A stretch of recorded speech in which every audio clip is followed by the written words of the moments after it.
నమస్తే, welcome to Aadya media. నేను మీ స్వర్ణ. ప్రస్తుతం మనతో పాటు ఉన్నారు సినీ క్రిటిక్ విజ్ఞాన్ గారు. హలో విజ్ఞాన్ గారు. విరూపాక్ష సక్సెస్ మీట్లో సాయి ధరమ్ తేజ్ గారు కొన్ని ఇంట్రెస్టింగ్ వార్తలు చెప్పారు.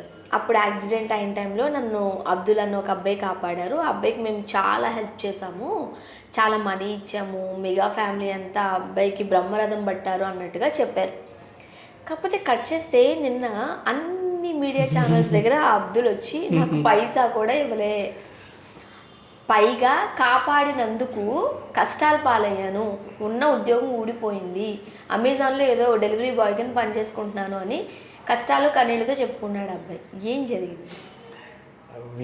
ఈయన యాక్చువల్గా ప్రమోషన్స్ బాగానే ఉన్నాయి, సినిమా గురించి ఇప్పుడు సక్సెస్ అయింది, వేరే వేరే భాషల్లో రిలీజ్ చేస్తున్నా, అన్నీ బాగానే ఉన్నాయి. సినిమా గురించి ఎంత మాట్లాడినా బాగుండేది. లేదు అంటే నెక్స్ట్ సినిమాల గురించి మాట్లాడు, లేదు అంటే నీ యాక్సిడెంట్ గురించి, పర్సనల్ లైఫ్ గురించి మాట్లాడు, అంతవరకు వదిలేయాల్సింది, సరిపోయేది. అంటే అడిగారు యాక్సిడెంట్ తర్వాత ఎలా ఉన్నారండి, చాలా కష్టపడి చేసి ఉంటారు కదా అంటే అవునవును చాలా కష్టపడి చేశాను, ఇలా ఆపేస్తే బెటర్. అంతకు మించి నెక్స్ట్ నన్ను కాపాడిన వ్యక్తి కూడా అబ్దుల్, అతనికి ఈ జన్మంతా నేను రుణపడి ఉంటాను, ఏమి ఇచ్చినా రుణం తీర్చుకోలేను. అండ్ అలాగే వీళ్ళు అడిగినందుకు అతను నా నెంబర్ ఇచ్చాను, ఎప్పుడు ఏ అవసరం వచ్చినా నాకు ఫోన్ చేయని, ముందు నేను ఉంటాను, ఇట్లా వచ్చి వాలిపోతాను అని చెప్పాను. అండ్ ఇంకా ఇట్లాంటి వార్తలు. అండ్ నెక్స్ట్ పర్లేదులే మనోడు చాలా బాగా చెప్తున్నాడు, నైస్, ఎంత బాగా చూసుకొని ఉంటాడు. ఇప్పుడు అబ్దుల్ ఎలా ఉన్నాడు అన్న ఫోకస్ వెళ్తుంది కదా, ఎవరో ఒకరికి క్యాజువల్గా వెళ్ళారు, హే అబ్దుల్ ఇలా రా అంటే ఏమైంది అంటే, ఏది నీకు అదేదో ఇచ్చారంట కదా, ఏమైంది అంటే వీళ్ళకున్న వార్తలు ఏంటంటే చిరంజీవి గారు ఒక 5 లక్షలు ఇచ్చారని, రామ్ చరణ్ తేజ కొత్త బండి కొని ఇచ్చాడని, ఇట్లాంటి వార్తలు.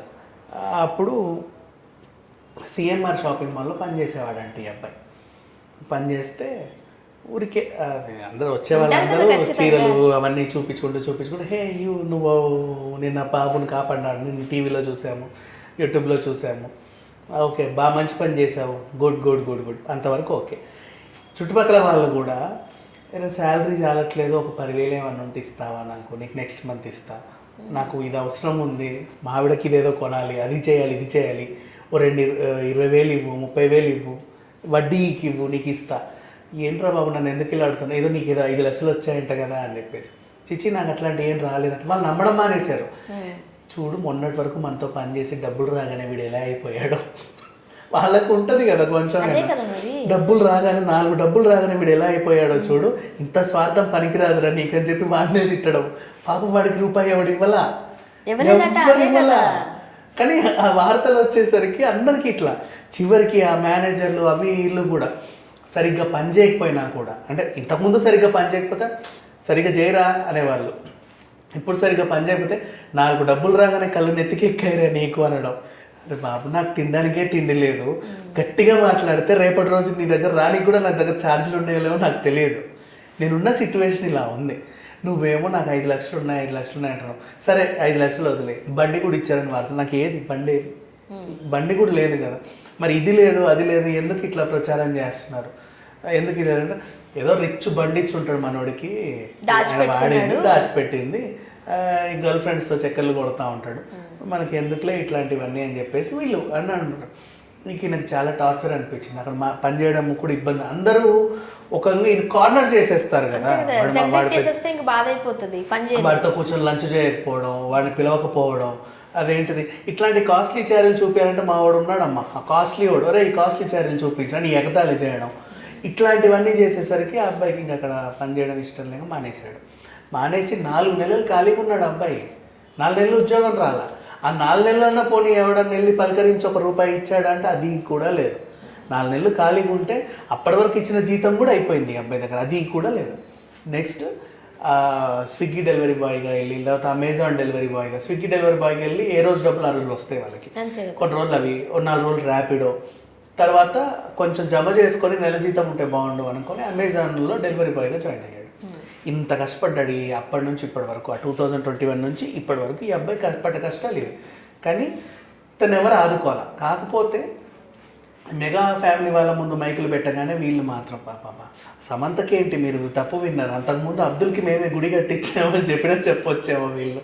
ఆ రకంగా వీళ్ళు అలా మాట్లాడేసరికి ఇప్పుడు కాస్త బాగా విమర్శలు వస్తున్నాయి యూట్యూబ్లో. అందరూ కూడా అప్పుడు ఆయన మాట్లాడింది ఇప్పుడు ఈయన మాట్లాడింది రెండు ఇలా కంపేర్ చేసి ఇది బ్లాక్ అండ్ వైట్ చేసి ఈయనది ఇది బ్లాక్ అండ్ ఇది పెడతారు కదా, ఆ విధంగా వెళ్ళేసరికి మొత్తం ఉన్న పరువు తీసుకున్నట్టు నువ్వు పక్క విరూపాక్ష సక్సెస్ అయ్యి దాన్ని ఎంజాయ్ చేస్తుంటే. సో జనరల్గా ఏదైనా మనం పని చేస్తేనే మనం చెప్పుకుంటామేమో తప్ప ఇచ్చిన వాళ్ళు చెప్పుకోరు, గుప్తంగా ఉంటారు, రైట్? సో వీళ్ళు ఇవ్వకపోగా ఎంత హడావిడిగా చెప్పేసరికి ఒక చెడ్డ పేరు మూట కట్టుకున్నట్టే. అయితే దీంట్లో ఇంకొకటి కూడా ఏమనిపిస్తుంది అంటే సాయిధరమ్ తేజ్ ఇంకొక అందరూ పాజిటివ్ నెగిటివ్ రెండు చూస్తారు కదా. సాయిధరమ్ తేజ్ అభిమానులు కానీ ఆయన సన్నిహితులు కానీ ఏమంటారంటే మంచోడే అట్లాంటోడైతే కాదే, ఇచ్చే ఉండొచ్చు కానీ వాడికి ఇవ్వకుండా మధ్యలోనే ఏమన్నా తీసుకున్నాడా, ఇట్లా కూడా ఉంటాయి కదా. ఇప్పుడు మేబీ ఇద్దరు కూడా ఇన్నోసెంట్ అయి ఉండొచ్చు. సాయిధరమ్ తేజ్ కూడా చిరంజీవి గారు కూడా ఈ 5 లక్షలు తీసుకెళ్ళి అబ్బాయికి ఇవ్వని ఉండొచ్చు. ఆయన కూడా జేబులో పెట్టుకున్నాడు, కలిసినప్పుడు ఇద్దాంలే, నేను కలిసినప్పుడు నాకు కలవలేదు సార్ ఇంకా అబ్బాయి ఎక్కడున్నాడో ఏంటో ఇస్తా తప్పకుండా అని చెప్తారు. వీళ్ళు కూడా ఎంక్వైరీ చేయరు, మర్చిపోతారు మరీ చండాలంగా ఉంటుందని చెప్పేసి. ఇట్లా కొంతమంది పెద్ద పెద్ద ఇళ్ళల్లో పనిచేసే వాళ్ళు కూడా ఈ టైపు మనుషులు ఉంటారు, ఇచ్చినా ఓకే ఇవ్వకపోయినా ఓకే అని చెప్పేసి. రిలీజ్ చేసేది వీళ్ళు కదా, కాకపోతే వార్తలు మాత్రం వస్తాయిగా, అప్పుడు వాళ్ళు బాధపడతారు. ఆ ఫర్హాన్ పోనీ ఎక్కడో ఏ దేశంలోనో లేడు, ఇక్కడ హైదరాబాద్లోనే తిరుగుతున్నాడు, ఇక్కడ ఈ అమీర్పేట నుంచి పంజాగుట్ట ఈ హైటెక్ సిటీ మధ్యలోనే తిరుగుతున్నాడు. మన ఛానల్స్ అన్ని ఎక్కడైతే ఉన్నాయో అక్కడక్కడే తిరుగుతున్నాడు అబ్బాయి. పోయి ఇప్పుడు ఏదో నవీన్ సార్ మన ఛానల్కి డెలివరీ వచ్చినా వాడే వచ్చేవాడేమో, తెలిసిపోతుంది ఎంత పెద్ద విషయం, నువ్వు ఫర్హాన్ కదా ఇట్లా కదా ఇలా చేసావు కదా అంటే. అట్లా ఏం లేదండి నిజంగా నిర్భయంగా చెప్పేశాడు అబ్బాయి. అంటే ధైర్యానికి నేను మెచ్చుకోవాలి. అండ్ అసలే రంజాన్ సీజన్ మొన్నే ఇచ్చి రోజా చేస్తున్నాడు కాబట్టి ఈ పిల్లోడైతే అబద్ధం చెప్తాడని నేను అస్సలు అనుకోను 100%. ఒకవేళ అబ్బాయి వరకు అది చేరింది అనుకోండి, కనిపిస్తుంది కదా.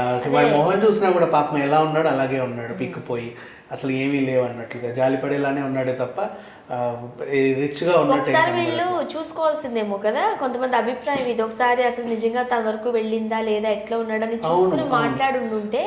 ఎందుకంటే ఇప్పుడు మంచి సక్సెస్ లో ఉన్నారు, మంచి పేరు వచ్చింది, ఇలాంటి విషయాలు బయటకు వస్తే ఏమవుతుందంటే మళ్ళీ ఒక చిన్న నెగిటివ్ టాక్ వెళ్ళిపోతుంది. ఇంకా వీళ్ళు చేసింది ఏంటి, ఫస్ట్ ఇక్కడ హిట్ అయితే మిగతా లాంగ్వేజ్ లో వేసుకుందాం, మిగతా లాంగ్వేజ్ లో కూడా ఆపారు.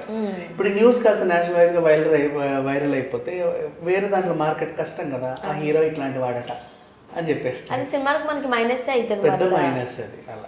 సో మేబీ ఇలా కాకుండా ఇంకొకసారి అలా చూసుకుంటే బెటర్ ఏమో. అంతేగాని ఏమో మళ్ళీ ఈయన ఇచ్చాడో ఇవ్వలేదో కూడా మనకు తెలియదు.